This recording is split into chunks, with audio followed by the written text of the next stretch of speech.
we'll go ahead and get started. So thank you so much, Professor Joshi, Professor Brooks, for joining us today talking about pursuing a PhD in computer science. I hope that this is helpful for our students, and I hope it's fun for you. So what I was thinking is I want this to be rather informal and have you talk about your experience and just the process in general to give our students an idea. But I do have a handful of questions that I figured maybe could get the conversation started.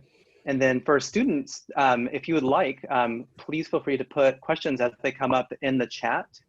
And I can moderate the chat so that way the professors can just focus on their story. So maybe I was just hoping, could you first, by talking about just introducing yourselves and where you went and did your PhD, maybe sort of a brief sort of experience of what it was like doing a PhD in computer science.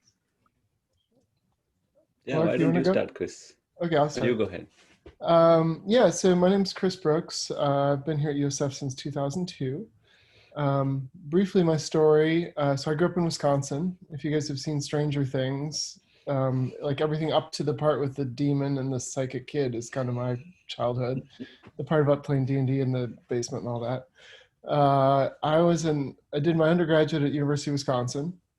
I was actually an English and journalism major. So those of you guys who are in the bridge program, my experience is not unlike yours. My undergrad was in a completely different field. Then I moved to San Francisco and did a master's at San Francisco State and sort of like figured out my own version of what would today be called the bridge program. And then I went to University of Michigan and did a PhD there. And I worked in the AI lab and spent 5 years there working on my PhD, doing what's referred to as multi-agent systems and machine learning. Roughly, it's kind of, you know, how you get multiple different people and programs interacting with each other, how you make that happen. Graduated in 2002 and was fortunate enough to get a job here at USF teaching computer science, and so I've been here since then. And I'm happy to talk more about, you know, how I made that decision or what the experience was like or kind of stuff as well. That's great. I think John has sent us a good list of starting points, so we can kind of follow that. You don't have to be so strict. No, I like it. I like the organization, so we can kind of use that as a guide point.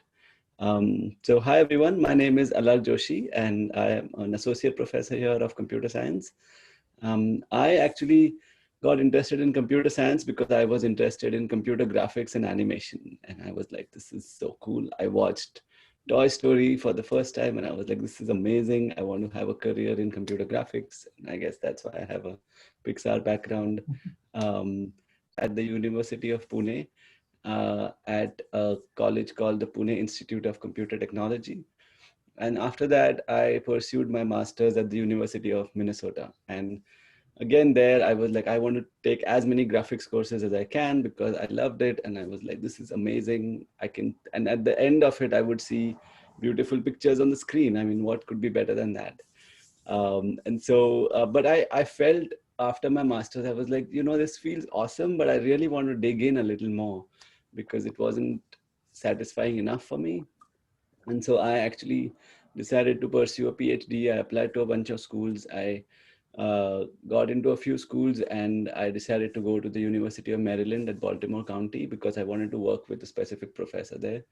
And so after my PhD, I did a 2.5, almost 3-year postdoc, which is basically, it's a job where you do research at another university. So I was actually a postdoc for 3 years at Yale University at the School of Medicine, where I worked with some neurosurgeons and radiologists on some cool applications of computer graphics and visualization. And then I decided to be on the academic market, at which point I got a couple of offers and I went to Boise State University, which is in Idaho. And after living in Idaho for a couple of years, we decided to move to San Francisco. And I've been here since 2013 at USF. So it's been a lot of fun and I'm very excited to tell you about my journey and answer any questions you might have. Awesome. Thank you so much for both of you for the introductions. I like that both of you actually have very different pathways into computer science that actually I think is going to be good for today's discussion. And I was hoping that, and maybe we'll go reverse. So how about Alar, then Chris? Yeah. What sort of college activities would you suggest students get involved in? Like what sort of things did you do as undergraduates and then also as master's students to prepare for and apply successfully to doctoral programs? Yeah, so I guess I'll just step back just a little bit more and say, I'm going to ask you why you want to get a PhD. Like this is something that you should think about for yourself. Maybe make a list of, reasons. And I made a few lists. Sorry, I made a few items in a list just to kind of talk about it. So one of them might be academic freedom. You might be like, oh, you know what? I want to be the boss of what I work on. I want to do cool research, and I don't want anyone to tell me what to work on. You might want to be a professor. You might be like, you know what, I want to grow up and be like Chris Brooks, and I want to be a professor, and then maybe associate dean and whatnot. And so, or you might be like, you know what, professors get a certain amount of respect in society. So maybe you want that. There's nothing wrong with that. It's definitely not the money. And you can or you might say, you know what, I like the stability. So maybe after I get tenure, there is a certain stability to the job, and maybe that's something you are attracted to. Like in my case, I really love teaching. And again, I didn't think I would like teaching a lot. As an undergrad, I was like, this seems super boring. But then once I started doing it, I was like, this is so much fun. It's like a magic power you have. So, I mean, you have to make your own decision about why you want to get a PhD, because it's a long process. But in terms of the things that I did, I think if you do want to get a PhD, you should consider being involved in some kind of research. You don't have to do research in your undergrad, but I think at least you should be in an environment where you can hear about research. You can go to talks that are, going on in your department, or you can talk to professors about their research and hear about what kind of problems they are trying to solve. So I think specifically in terms of this seminar, I would say those are kind of activities that you should consider. Yeah, I think Alark, you said everything right, so I'll just say it like less coherently. For me, I think Alark is exactly right. Taking a PhD opens some doors for you and closes some doors for you, and so you want to make sure those are the right doors. Because it's kind of a long process. It's very rewarding if you get rewards from that kind of stuff. For me, what happened, so I will say the thing I didn't do right when I was an undergrad is I didn't think about these questions. I didn't really ask myself, what can I do to really refine my interests or anything like that. And then by the time I graduated, I didn't really know what I wanted to do. And I hadn't really built any network or anything like that. And so that was an issue.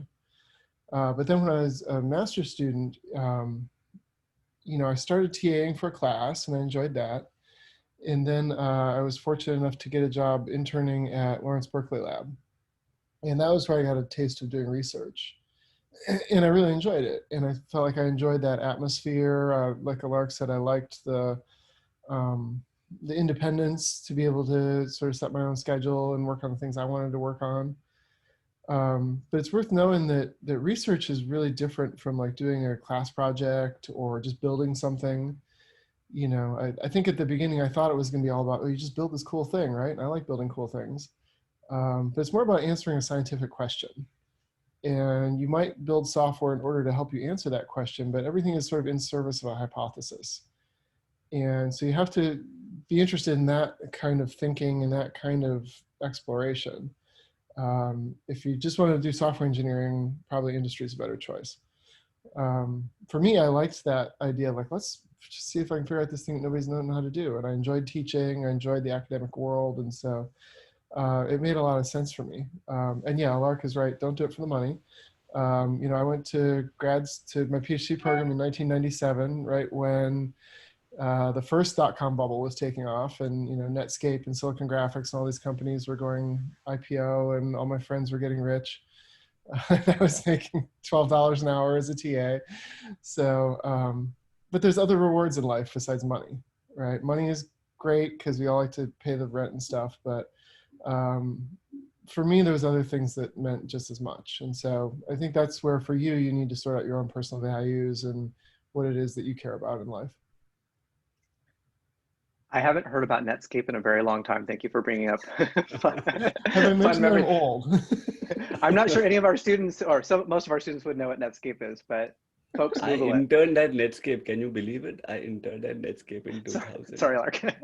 No, it's even more funny. I know what it is too. I remember Dogpile, if you remember search Oh my engines. Oh goodness. yeah. Fun, Yeah, interesting ones. crazy.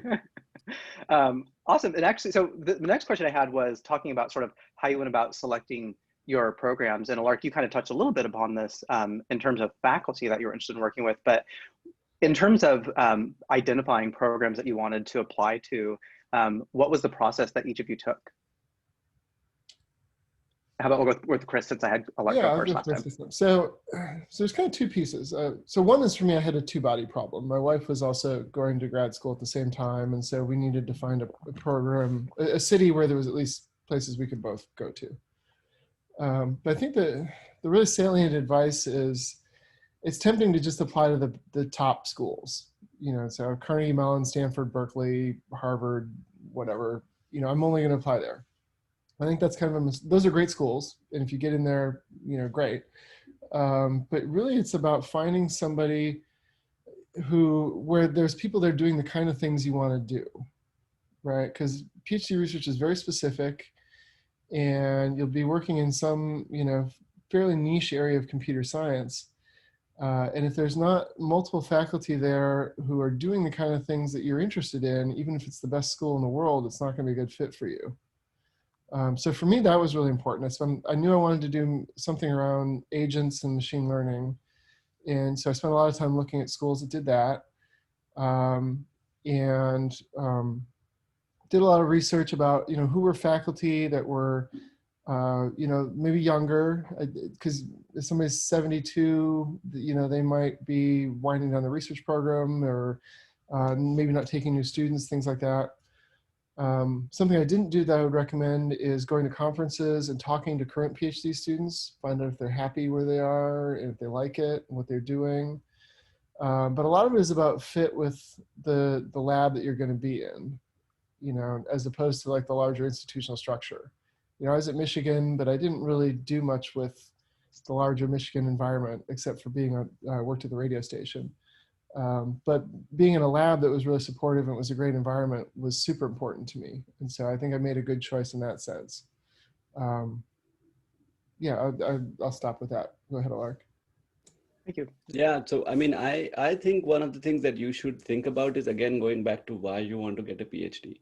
I think if you want to go to industry, there are a few, I would say maybe in the tens, research labs. So Adobe has a research lab, Microsoft has a research lab. Many companies hire people after a PhD to work in their company, especially computer science PhDs, because you are an expert at something specific that they would like.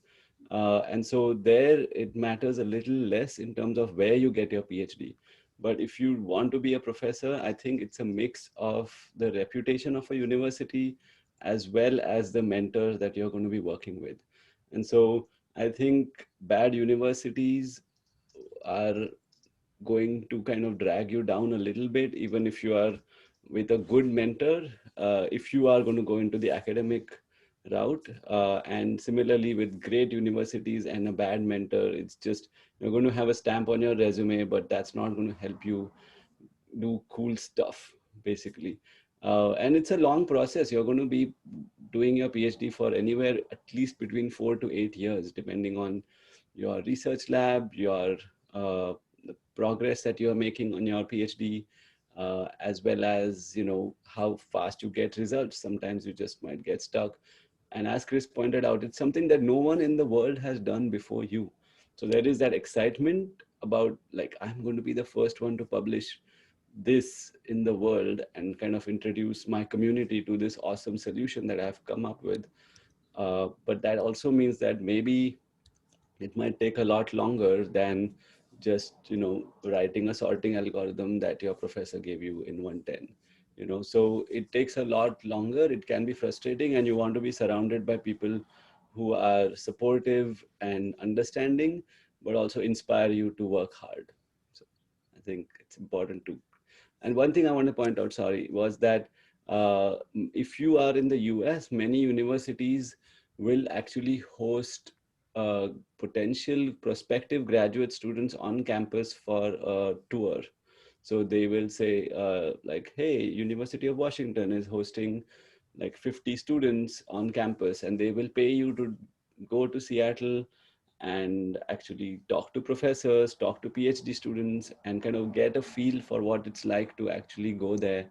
And so if you are in the US, you should definitely make the most of it. I think the same advice that you have for masters is applicable for PhD. So have a few reach schools, have a few ideal schools, and have a few safeties so that you have options. And ask questions. We are all here to help you. Lark, I'm really glad that you brought up visit days because I actually used to work at the University of Washington in the College of Engineering, and a lot of universities take those visit days really seriously, especially I think the faculty, because they want to make sure that if they're going to commit to funding a student, that the student is serious and is really interested. So I think that is great advice. And when students did come, I think it made a difference because faculty were able to sort of put a face to an application name. So I think that makes a huge difference. Speaking of applications, I do want to ask a less fun, more technical question. Can you talk a little bit about what was the application process like when you applied to graduate school? Like for our program, we do technical interviews for most of our graduate level students. So what was the process like? Were there any unexpected elements? And how about we'll start with you, Alark. Yeah, so I think one of the most unexpected aspect for me was writing a statement of purpose, because I was like, I don't have any purpose. I just want to get a degree. I want to get a master's, or I want to get a PhD. Just let me in. I'm awesome. Look at my awesome transcript. What more do you need? But I think one of the mistakes I see students making a lot of the times is not having a specific focus. So you might say, you know what, I don't care. I like all of computer science. And it harms your chances, because then people who are on the admissions committee don't know where to place you.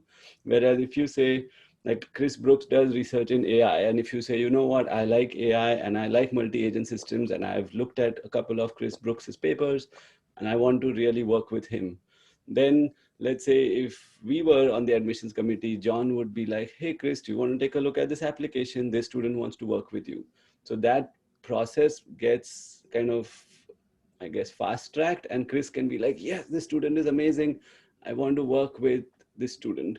Or like, yeah, maybe, but I don't really think that this student understands what I'm doing yet. Or at least there is some interest. Like, so you kind of have to um, at least think about things that you are interested in and mention that in the statement of purpose. The way I advise students about the statement of purpose is, think about things that you want to tell the committee that's not on your transcript or your resume. Like there might be some reason why you want to pursue a PhD. Maybe, like we talked about, maybe you've made a list of things and you want to kind of communicate that to the program, that, you know, I'm very excited by self-driving cars and I want to be on the cutting edge of, you know, all the AI and machine learning that goes behind self-driving cars and computer vision. Like talk about and show your passion there a little bit, because everything else is very boring. Like, you know, people are going to see your GPA, people are going to see your grades and your CV. Like there's no way for you to actually express how you feel about grad school and your personality. So use the statement of purpose. It's weird and completely new, but use it for the right reasons. In terms of the application process, it's the same as for the masters. I had to take the TOEFL as well because I was an international student. But the GRE is also an important exam. Make sure you do well in the GRE. In addition to that, I think your transcript, your CV, statement of purpose, and if you have any research papers, then you should definitely include those as well with your application. Is that okay, John? Am I missing anything you asked for? That's great. I appreciate that. Yeah. Okay, Chris. Yeah. So I guess I'll add as an aside, John, University of Washington was my second choice. It was a really hard decision between there and Michigan, and the visit at Washington was really great. I had an awesome time. That was 25 years ago, so maybe you weren't there yet, but I would agree that that's a really powerful experience and a good way to see. So much of grad school is about fit, I think, and so everything that Lark has said is really important and right on. You know, absolutely, you have good grades. You have to do well in the GRE. And then that sort of puts you into this category of a large group of students who have kind of met the sufficient but not necessary requirements, right? They're, you know, everybody's above the threshold. And so from the school's point of view, what they're trying to do is see if you're going to be a good fit at their school. They know you're smart, they know you're capable and can do things, but are you going to work there? You know, are you going to be able to make it all the way through the PhD program? Are you going to be able to fit in with this research community? And so I think Alark is exactly right to, you know, talk about what it is about your passion, about computer science that makes you interested. And if you can speak to specific research that faculty are doing at that institution, I think that's a really good thing. The only thing I'll say with that is you got to walk the walk if you do that, right? So I get a lot of emails from people who will say, hey, I saw on your webpage that you do computer vision and parallel processing and list like 10 things, and here's my CV, can I be your PhD student? And those go straight in the trash, right? Because it just shows me that they haven't done the homework and they haven't really. So if you're going to write to somebody and say, I think your work that you spent your life doing is really interesting, you have to be familiar enough with their work to discuss it. You know, you have to, that's a respect thing, right? I'll also say I usually recommend not to cold contact faculty at a university if you're applying. Yeah. So like if you were going to do a PhD with Alark, don't write to him before you've applied and say, Alark, I really love you. Here's my research. Can I work with you? You know, go through the normal official channels. Yeah. And if you're impressive, we'll notice it and we'll reach out to you. But if it looks like you're trying to go around the normal channels, then that sets off red flags and usually you just get tossed aside. And it may have been something that was interesting, a good strategy. I don't know ever, but at this point, people are just, academics are just turned off when you send them an email saying, you know, give me a PhD, look at me, I'm awesome. And just write the same, you know, boilerplate email, like just don't contact anyone. People will appreciate you for that. Yeah. Yeah. I'm really glad that you, the only exception I'll say there is if you have a reason to have met somebody personally, right? Like let's say you were at a conference and you know, saw somebody's presentation or you're in the same paper session or whatever. And yeah, then sure, send them an email. Hey, we met in the elevator for 2 minutes and it was really cool. Hi, right? Yeah. But don't overdo it. Yeah. I think that's really great advice. Something that often happens is when the student chooses to sort of send that mass email, they oftentimes come back to a person like me. And then I end up responding and I get like 12 versions of the same exact email where the only difference is the name, and oftentimes even the font color is different because you can tell they copied and pasted. So don't do that. It doesn't represent you very well.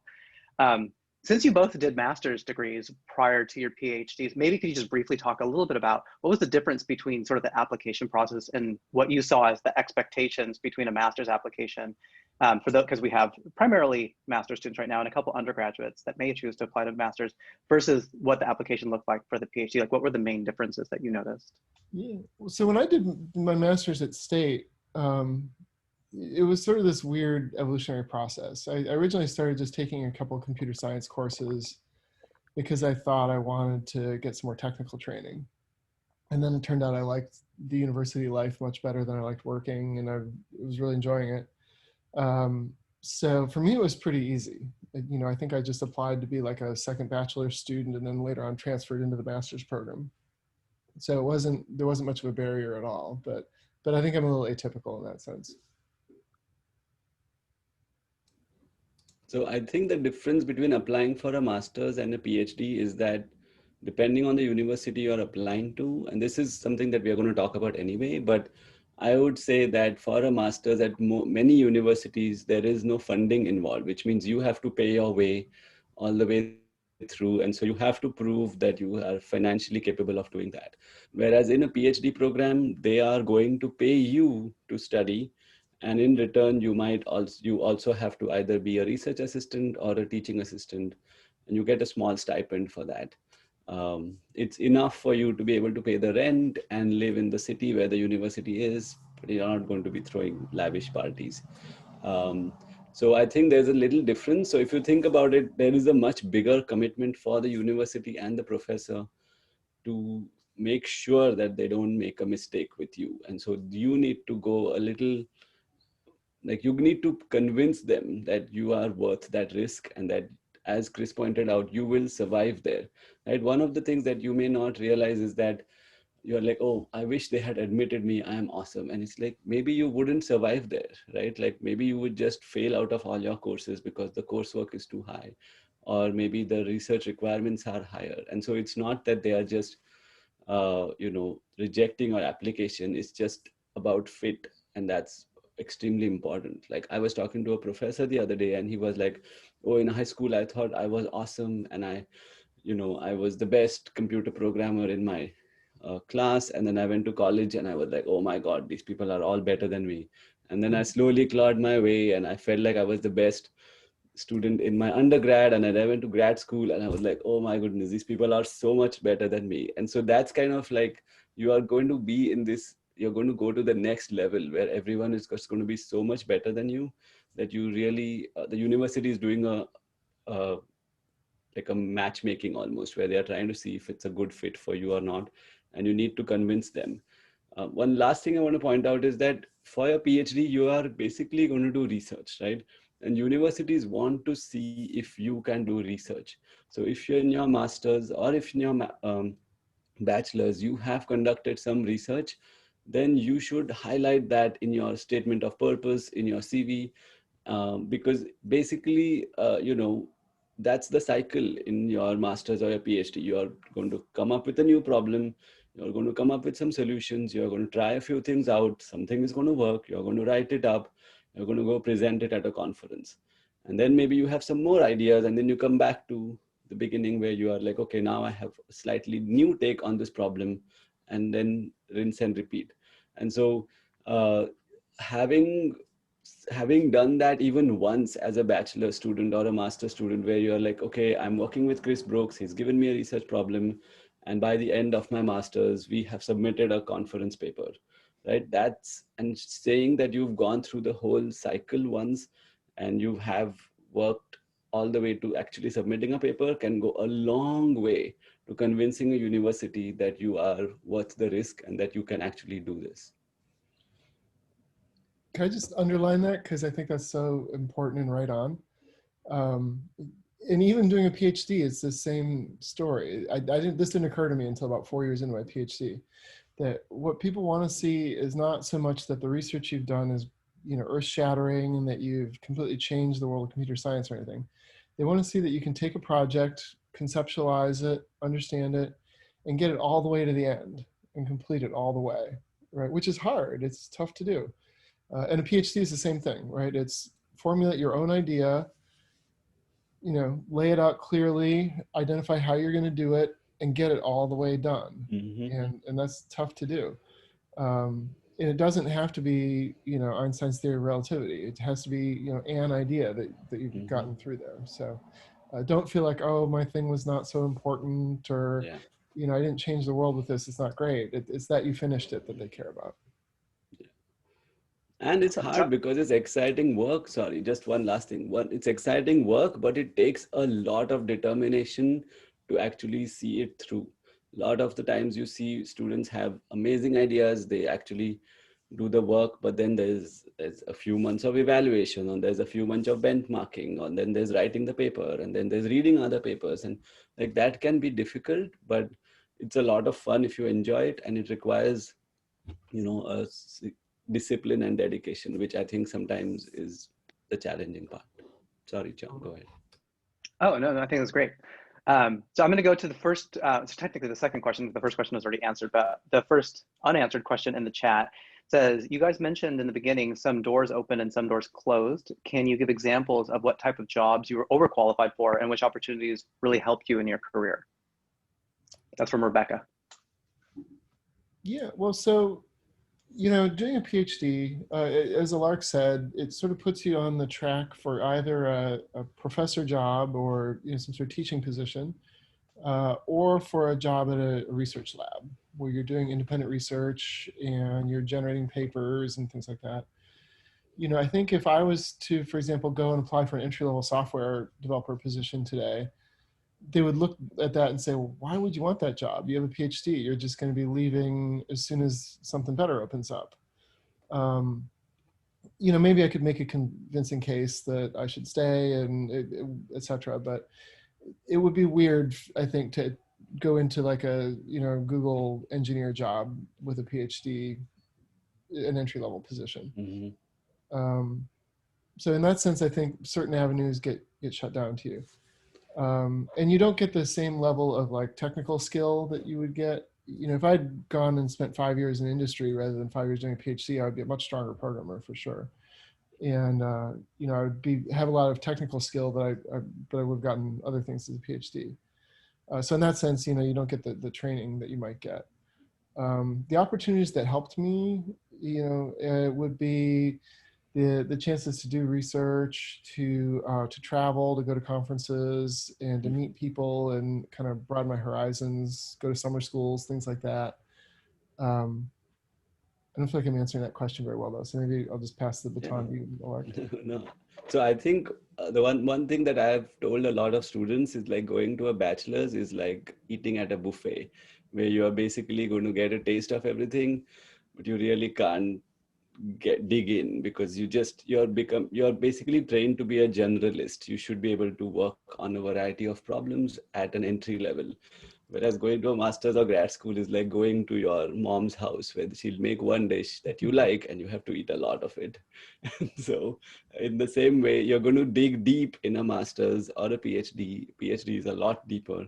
But if, like, for example, there's a job that requires some, you know, networking experience, or there's a job that requires, let's say, I don't know, systems experience. Like someone with a graphics PhD or a graphics and visualization PhD is not going to get hired for that. They're like, you don't know anything about networking. Why are we going to hire you? Whereas someone who has a bachelor's or a master's is a generalist, and you can actually get some of those entry level positions or even like mid-level positions. And so there are these things that you are just going to close yourself out of after you get a PhD. And I'm thankful that those doors are closed. uh, in terms of opportunities that helped you in your career, I think one of the things that you have to understand is that after all, it's still a people business. Which what I mean by that is, you know, you have to try and make the most of the situation that you are in. Forget the pandemic for now. Wouldn't we all like to? But let's say if you could go to a conference, like go to a conference and talk to people there, right? Let them see how smart you are, how passionate you are about a specific topic, and make that one-to-one connection that Chris was talking about. Maybe at a specific session where you are with that person, or maybe you are giving a presentation at a conference, right? Then they get to see how good you are at something and how passionate you are about that specific field. And so one of the things I'm going to plug, John, is that we actually have something called the Student Travel Fund in the College of Arts and Sciences, where let's say that you are doing research with Chris and your paper gets accepted to a conference in Hawaii, then the university will actually pay half of your expenses to go to the Student Travel Fund, and the department will pay half of it. So you actually don't have to pay any money to go to the conference. You get to go to the conference for free because you've done new exciting research and you are representing USF. I mean, what could be better than that? Like, you are going and showing people all over the world about the cool things that we are doing at USF. So take opportunities of the fact that you can go to conferences. But the last thing I want to say is that you are in the Bay Area. This is where everyone in the tech world wants to be. Go and make connections with people, and those opportunities are going to really open doors for you in ways that you cannot expect, really. Awesome. I'm going to totally steal your metaphor, Alark, about bachelor's being a buffet. I often try to come up with a metaphor, and that is much better than anything I've come up with yet. So I'll give credit. It's a silly when one, necessary. but yeah. It's I think very accurate though. So switching gears a little bit, just as a reminder to students, feel free to ask. We have a couple questions that we've gotten through, but feel free to ask questions in the chat. But I'll ask my next formal question, which is, what was life as a doctoral student actually like?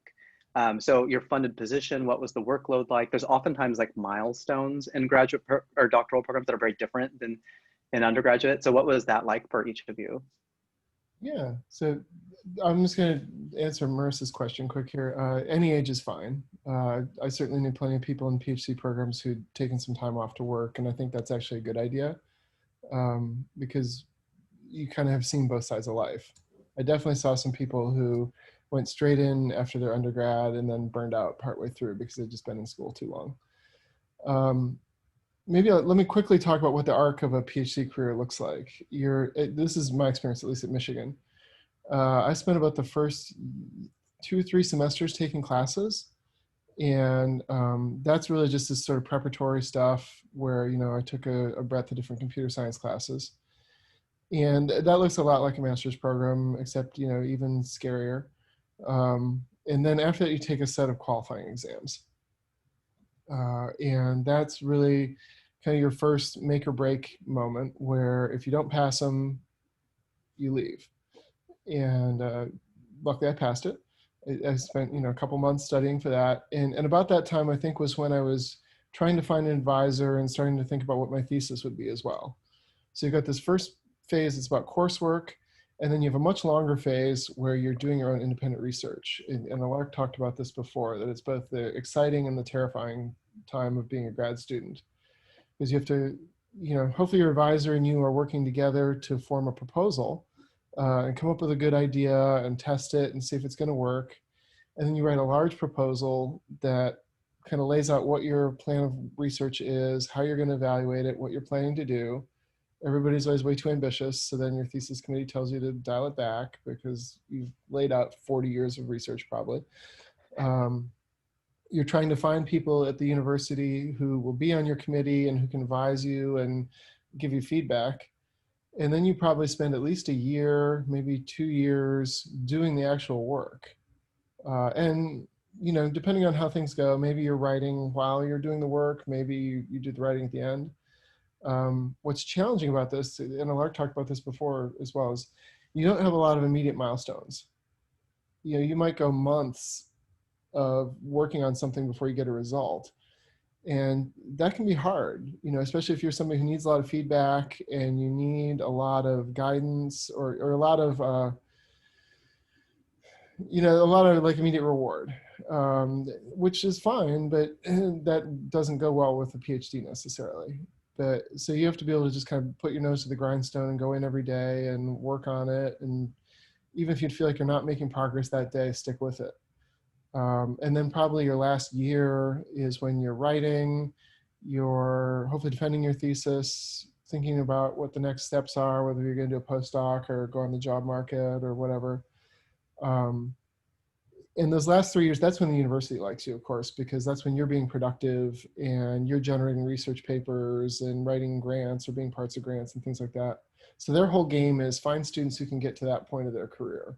And so that's the decision they're making, is who's going to make it through quals, and let's only admit students that we think have that kind of drive and that sort of self-determination thing. So that was kind of my arc. Some people do their proposal later in their process when they're closer to graduation, but usually there's a long period in there where you're just forming this independent project. And I'll just say the one last mind-blowing thing I realized was, about halfway through my PhD, I had this realization that there was this tiny little thing that I'd been working on that I knew more about than anybody else on the planet. It was, inconsequentially small, and only like 10 people even cared about it, but nobody else knew it as well as I did. And that was really exciting, and I felt proud and really terrifying at the same time, because there was nobody I could ask for help. If I was stuck, I had to figure it out because I was the only one who knew it. But that was kind of cool. So if that sounds exciting to you, then you might like doing a PhD. Great. Thank you, Chris. You covered all the milestones, and that's awesome. I would point out that a few schools have moved away from the exam. What was it called? I forgot. Yeah, we call it quals at Michigan. Yes, the qualifying exam. A few schools have moved away from it. And so now you actually see students proposing their research earlier, doing the research proposal earlier, and then, but then they spend a lot more time doing the research after that. But many schools still have the qualifying exam. So for me, I want to tell you about what it should be and maybe what it was. So life as a doctoral student should be the best time of your life because you are learning new technologies. You don't have to worry after the first year or two. You don't have to worry about getting A's or B's or C's or whatever. You are just imagine that you are getting paid to work on exciting things. That's what it is like. It's fun, fantastic, and it's a lot of cool new technologies that you can learn. Maybe you can learn new techniques. You can literally be on the cutting edge. And professors actually see you as colleagues. Like at that point, you're not going to be calling your professor Dr. So-and-so or Professor so-and-so. They'll be like, just call me by my first name. Like my advisor, her name was is Penny Reingans, and I used to always call her Dr. Reingans in my emails. And she was like, Alak, when are you going to start calling me Penny? It's been like 3 years in the PhD program. And I was like, I still not comfortable with that. But the point is that you are part of a team that's actually solving problems, and you are seen as a peer rather than like there's no hierarchy between student professor anymore. It's like we are all part of a team. We are all working towards solving this specific problem. Either you and the professor, or maybe 2 or 3 graduate students are working together and working on something. So it's actually a lot of fun. A lot of professors are very jealous of PhD students because they're like, oh, I wish I didn't have to worry about all these other things and I could just spend, 1 whole year doing research. And we can't, but you can. And so we want you to kind of be extensions of us and do cool things, and we can then advise you to do cool things. I think what happened in my case was like, as you would expect, there were times when things were very dull and there weren't any results, and I was getting very frustrated. But then there were like some awesome times when, things just worked really well. Papers got accepted. People started recognizing you at conferences, and you're like, what? People actually know my name. Somebody's actually read my paper. This is crazy. And so it's actually a lot of fun to start seeing that when you go to conferences and people actually start knowing you and your work, and it's super rewarding. So I'll stop there. Awesome, thank you. There's actually a good question that's really related to that in the chat from Faruza, which is every PhD that I have seen so far, and they know a lot, has been very depressed and unsatisfied about the quality of their life. How was your mental state during the doctoral program, and why are most PhD students so depressed? For me, I think Alarka's right. Looking back on it, I had a great time as a PhD student. There were certainly times when I was a PhD student, I said, I'm so miserable, oh my God. How can people say this is the best time? Now looking back, I'm like, that was great. I think the keys are like maintaining work-life balance. Again, because nobody is there overseeing you all the time, it's, I think, easy to fall into traps, right? Like, oh, I have to spend every waking moment in the lab because whatever internal pressure you've created. And that's going to lead to burnout and, mental health problems and depression. So like I started taking piano lessons when I was in grad school. I'm a terrible piano player, but I was like, I can go fail at this for an hour and that's fine. Nobody cares. I did things like that. I think that was really important for me. Just finding ways to manage your stress, finding an environment, I think, where your advisor recognizes, it treats you like a human being and not just like a sweatshop environment. Because there are some PhD labs that you might wind up in where there's a lot of whip cracking and bad behavior. That's again where that campus visit is going to help you out a lot. Get the grad students by themselves and just say like, how do you guys like it here? And they'll tell you, right? So,